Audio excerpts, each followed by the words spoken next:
Sahibkarlarla görüşəndə tez-tez görürük ki, onların otağında bir monitor olur və monitorda müxtəlif kameralar qoşulub və onlar o kameralar vasitəsilə müəssisədə nə baş verdiyini, istehsalatda nə baş verdiyini, ambarda nə baş verdiyini müşahidə edə bilirlər. Və bunu arada baxıb sanki vəziyyətə nəzarət edirlər, idarə etmə həyata keçirirlər. Bizim yanaşmamız belədir ki, video müşahidə vasitəsilə idarə etməni həyata keçirmək mümkün deyil. Normal sağlam idarə etmədə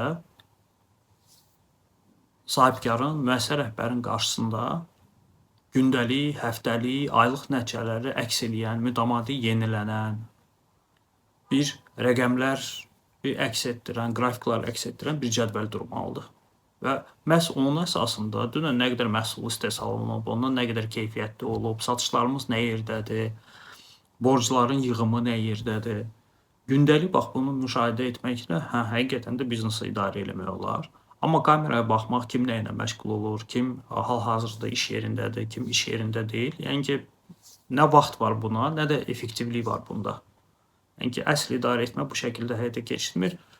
Belə rəqəmsal idarə etmə panelləri isə bu problemi həll edir və biz kömək edirik belə panelləri qurmağa və biznesin effektivliyini bu şəkildə təmin etməyə.